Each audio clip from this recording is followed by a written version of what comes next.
Hello students, तो welcome to next lecture of geometrical optics. इस lecture में हम लोगों को स्फेरिकल मिरर्स के बारे में पढ़ना है। ये टॉपिक हम लोगों को क्लास 10th में हुआ है ना। स्फेरिकल मिरर्स यानी कैसे मिरर्स होते हैं? ये वो मिरर्स है जिसके रिफ्लेक्टिंग सरफेस कर्व्ड होते हैं, कर्व्ड। क्योंकि प्लेन मिरर की खास बात क्या थी? इसका रिफ्लेक्टिंग सरफेस कैसा था? प्लेन था, है ना। लेकिन इनका रिफ्लेक्टिंग सरफेस होता है कर्व्ड, इसलिए इनका दूसरा नाम क्या होता है? Curved mirror. ठीक है, ये बनते कैसे हैं? इनको अगर बनाना है तो हमको एक ग्लास स्फीयर इमेजिन करना जरूरी है, ग्लास स्फीयर। ठीक है, अब ये ग्लास स्फीयर को तुम कोट करोगे, ओके, कोटिंग लगाओगे, कोटिंग लगाओगे सिल्वर या एल्यूमिनियम टाइप का जो रिफ्लेक्ट कर सके लाइट को। तो एक बार तुमने कोटिंग अगर अंदर से लगाया, कोटिंग सपोज तुम इमेजिन करो तुम इसके अंदर घुस गए और तुम इसको अंदर से पूरा पेंट मारने लगे। स्फीयर है, सामने से देखोगे तो सर्कल लगेगा, स्फीयर में पूरा तुम अंदर से ऐसा पूरा कोटिंग लगा रहे हो, है ना। तो इसीलिए इसका जो रिफ्लेक्टिंग सरफेस आएगा वो बाहर की तरफ आएगा।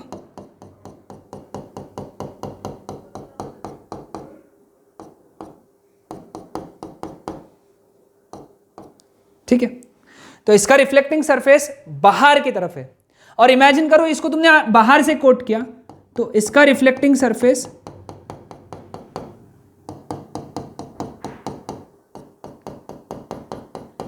अंदर की तरफ रहेगा।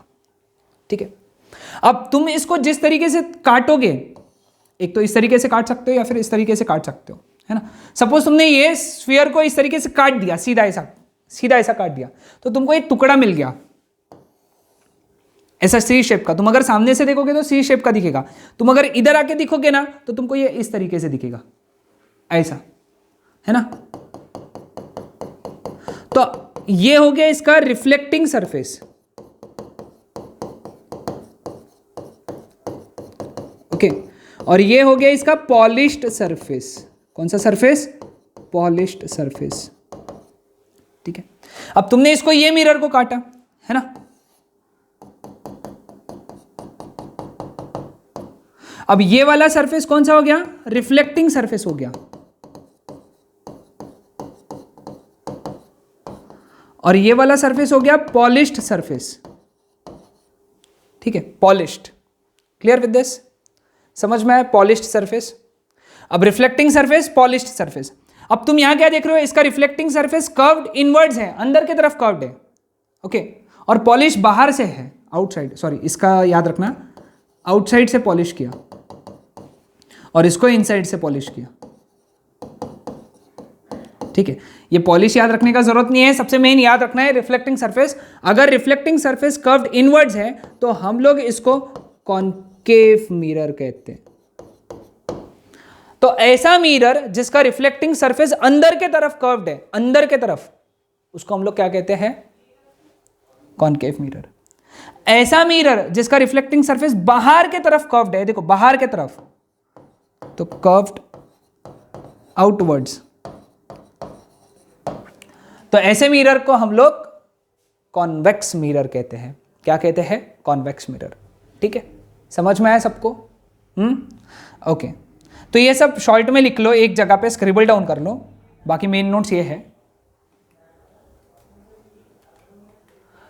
The reflecting surface of a spherical mirror may be curved inwards और आउटवर्ड्स, है ना। So a spherical mirror whose reflecting surface is curved inwards is called as concave mirror, अंदर के तरफ concave। और a spherical mirror whose reflecting surface is curved outwards is called as convex mirror, है ना। Diagram सबको मालूम है? इसका डायग्राम ये ऐसा आएगा,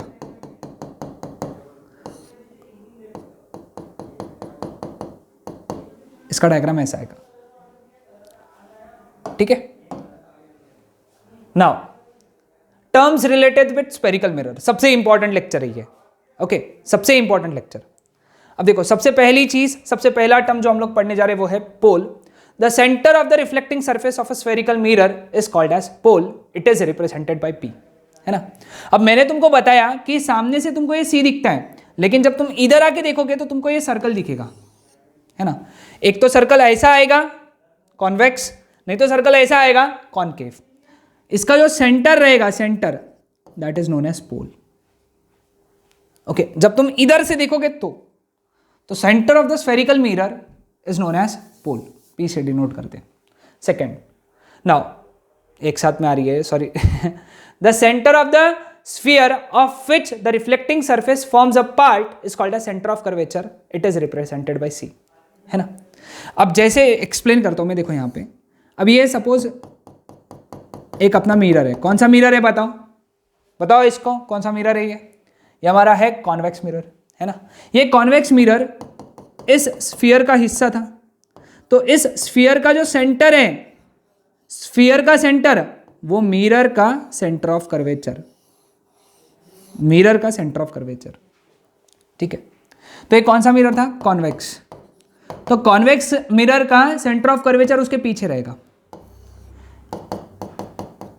ये कौन सा मिरर था, कॉनकेव, तो इसका सेंटर ऑफ कर्वेचर इधर आएगा, तो कॉनकेव का सेंटर ऑफ कर्वेचर उसके सामने रहेगा, कॉन्वेक्स का सेंटर ऑफ कर्वेचर उसके पीछे रहेगा, ठीक है, clear. Centre of curvature lies outside the surface of the spherical mirror, एक पॉइंट है याद रखेंगे, it lies behind in case of convex mirror. Now the radius of the sphere of which the reflecting surface forms a part is called as radius of curvature. It is denoted by capital R, है ना। ये definition सब सुनी सुनी लग रही होंगी तुम लोगों को, बस रिवीजन ही है, ओके। हाँ, ये रेडियस ऑफ कर्वेचर की डेफिनेशन। रेडियस ऑफ कर्वेचर क्या है, वो जो स्फीयर था जिसका वो मिरर हिस्सा था, मिरर जो है एक स्फीयर का हिस्सा था, उस स्फीयर का रेडियस उस मिरर का रेडियस ऑफ कर्वेचर, स्फीयर का रेडियस मिरर का radius of curvature denoted by capital R, ठीक है। Now the straight line passing through pole and centre of curvature of the sphere is called as principal axis, है ना। जैसे for example ये कौन सा मिरर था, कॉनकेव, ये इसका पोल, ये इसका सेंटर ऑफ कर्वेचर, इससे जो स्ट्रेट लाइन गई इसको हम लोग बोलेंगे प्रिंसिपल एक्सिस, क्या बोलेंगे, principal axis, okay.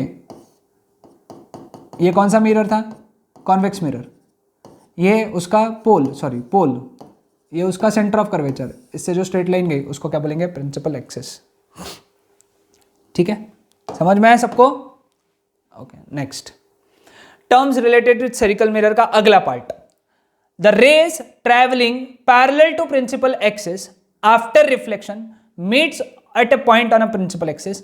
This point is known as focus. It is represented by capital F. Okay. It meets on the principal axis for concave mirror. For concave mirror. ठीक है, concave mirror के लिए. Okay. And it appears to meet in case of convex mirror. मैं दोनों का concept समझाता हूं. देखो कंसेप्ट क्या है, देखो कौन सा मिरर है बेटा, ये हाँ कौन सा मिरर है, ये कॉनकेव। कॉनकेव मिरर में ये पोल हो गया, ये सेंटर ऑफ कर्वेचर हो गया, ठीक है। अब ये रेस पैरेलल आई, ठीक है, these are incident parallel rays. यहां इसका रिफ्लेक्शन हुआ, यह ऐसी गई, यहां इसका रिफ्लेक्शन हुआ, यह ऐसी गई, यहां इसका रिफ्लेक्शन हुआ, यह ऐसी गई, यहां इसका रिफ्लेक्शन हुआ, यह ऐसी गई। तो ये सभी रेस एक पॉइंट पे मीट करी, और ये पॉइंट किसके ऊपर था, प्रिंसिपल एक्सिस के ऊपर। तो इस पॉइंट को हम लोग बोले फोकस, किसका, कॉनकेव मिरर का, ठीक है। अब अगला देखो, अगला वाला कॉन्वेक्स का समझाता हूं, है ना।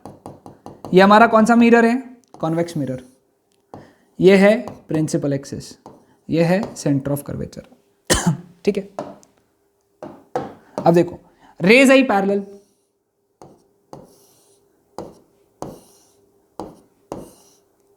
ठीक है। अब जब ये रे रिफ्लेक्ट करेगी, ये तो अंदर नहीं घुसेगी, रिफ्लेक्ट यानी उसी मीडियम में वापस जाएगी। तो ऐसा लगा ये ऐसे रिफ्लेक्ट हुई, ये ऐसे रिफ्लेक्ट हुई, ये ऐसे रिफ्लेक्ट हुई,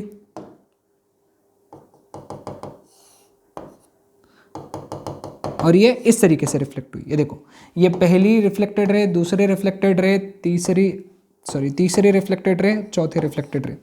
ये चारों रेज को हम लोगों ने जब देखा ना, तो अपने को क्या लगा, ये चारों रेज एक पॉइंट यहां से आ रही है ना, ये पॉइंट से आ रही है। कौन से मिरर के केस में, कॉन्वेक्स मिरर के केस में। तो this point is known as focus, इसको हम लोग कहते हैं फोकस। Okay, clear. तो इसका फोकस राइट साइड में होता है, किसका? कॉन्वेक्स का। कॉन्केव का फोकस लेफ्ट साइड में होता है। और ये जो डिस्टेंस होता है ना पोल और फोकस के बीच का, the distance between pole and focus, that is known as focal length. क्या कहते हैं हम लोग उसको? Focal length. समझ में आया फोकल लेंथ का कंसेप्ट? और फोकल लेंथ को स्मॉल एफ से डिनोट करते हैं, फोकस को कैपिटल एफ, फोकस ये पॉइंट है, फोकल लेंथ ये डिस्टेंस है, it is denoted by small F. The distance between pole and focus is called as focal length, it is represented by small F. ठीक है। Now the diameter of reflecting surface is called as aperture. Okay, वो जो reflecting surface होता है, मैंने तुमको बताया था, इधर से देखोगे तो तुमको सर्कल दिखेगा, सामने से देखोगे तो सी, इधर से देखोगे तो सर्कल। ये जो मिरर है, इसका जो डायमीटर है, इसको हम लोग अपर्चर कहते हैं। क्या कहते हैं हम लोग इसको? अपर्चर। ठीक है। तो अभी तक हम लोगों ने दो डिस्टेंस पढ़े, एक पढ़ा रेडियस ऑफ कर्वेचर और एक पढ़ा फोकल लेंथ। इन दोनों के बीच में रिलेशन क्या है? The radius of curvature is twice the focal length, that is r is equal to 2 times f। याद रखना, ठीक है। r is equal to 2 times f। Clear? समझ में आया सबको? तो ये थे हमारे इंपॉर्टेंट डेफिनेशंस आज के लिए।